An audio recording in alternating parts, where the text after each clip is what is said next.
Syria may have dominated the G8 meetings, but at its heart, it's an economic summit. As the British Prime Minister David Cameron said, the point of the G8 is to fire up our economies and drive growth around the world. With punishing unemployment weighing down the world economy and global markets in turmoil, the leaders had their work cut out for them. Neil Ferguson is Professor of History at Harvard University and also a Senior Research Fellow at Oxford University in England. In his new book, The Great Degeneration, he writes of the symptoms of decline that he sees plaguing the Western powers right now. Welcome to the program, Neil Ferguson. Nice to be back. Thank you very much indeed. And with this G8 summit that's just wrapped up, on the economic front, what do you say has been achieved there? How about nothing? Come on, Neil. Well, they said they would try to nail down their corporate tax regime so that the big corporations can't pay zero tax. But I doubt very much that anything will come of this. And the big corporations will continue to dodge whatever taxes we come up with. And that's because we create ever more complex regulations and tax systems, which big corporations, of course, have the expertise to avoid, and it's the little guy who ends up paying. So nothing, I think, is the answer. Is there no way around that? I mean, obviously, that's been something that the nations have been trying to deal with for a long time. Yeah, and in the wake of the financial crisis, there's been a concerted effort, which David Cameron's been pushing hard for, to try to reduce the amount of tax evasion that goes on. But it's actually quite difficult for the G8 to do what needs to be done. After all, it's a much less dominant group of players than it used to be. The world has changed. You know, this is an institution that dates back to the 1970s, when it seemed obvious that Europe, North America plus Japan was the world economy. And that's not really quite the case anymore.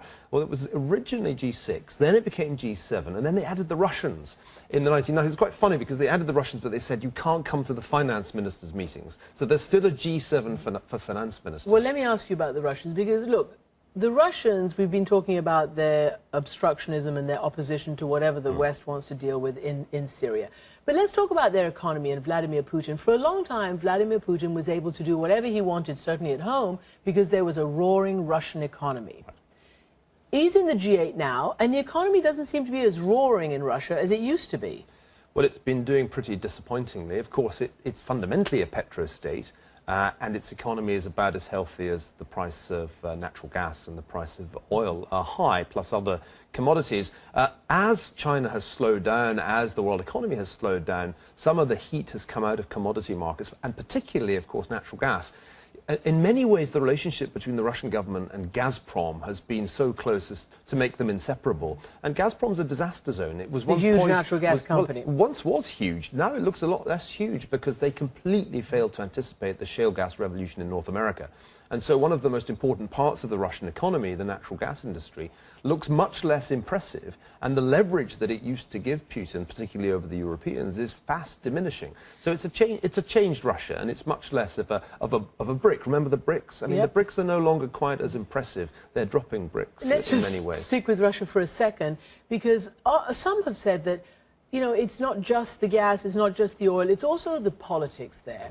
And the fact that investment is being hurt and sort of, you know, brain drain of some sort because of the very restricted politics, you know, the moves that Putin is making, which is, in fact, potentially harming his economy. Well, one of the arguments that I try to make in the Great Degeneration is that the rule of law is pretty important. Having elections is one thing, but it's really crucial that a democracy is rooted in the rule of law, and that you cannot say about Russia today. Indeed, in many ways, it's one of the most disturbing aspects of the post-communist Russian system that really you can't regard the courts with any confidence. And that, I think, is one reason that money is trying to get out of Russia and why really most foreign corporations have been very reluctant to get involved. There are some good news stories. You know, you can see some improvements happening in the financial sector.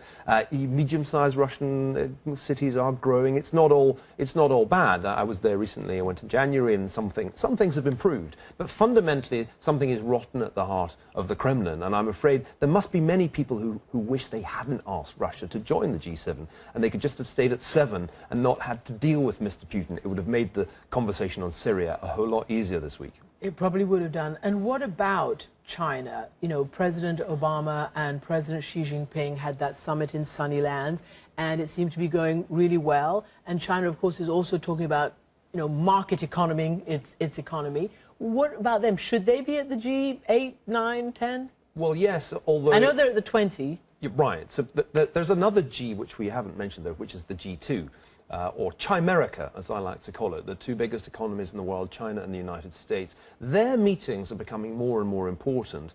And if anything could go wrong in the world, it would probably be in that relationship, which is why it's good that President Xi Jinping had this relatively informal meeting with President Obama. They didn't really have too hard and fast an agenda. It was a getting to know you better kind of meeting. And I think that was healthy and important, given just how central that relationship is to the global economy. And of course, all of this happens in the ongoing discussion about national security. What in your book you talk about sort of the finances and the economy of the moment having a negative impact on national security? Well, it was rather awkward, to put it mildly, that the United States was suddenly on the back foot on cybersecurity. The US has been pressing China, accusing China quite legitimately of hacking, and yet you suddenly had the scandal over NSA and PRISM, and the Chinese were able to say that Mr. Snowden was a heroic whistleblower exposing just the full extent of US electronic espionage. So I think this was pretty bad timing from an American point of view, and the Chinese media have made much of this crisis. I think when you look at the relations between these two powers, there's already what my friend Noah Feldman calls a cool war. It's not a cold war, but it's cool. Relations are becoming more hostile, and in some ways the war is already hot in cyberspace. And I think that's what we're seeing more and more clearly, that at least in this new theatre of battle, the realm of the social networks, the realm of the internet, there is now a major superpower conflict underway. Now, it's not as nasty or as noisy as a conflict involving battleships, much less nuclear weapons, but it's a conflict all the same. And we'll keep watching it. Thank you so much, Neil Ferguson, for your insight. My pleasure.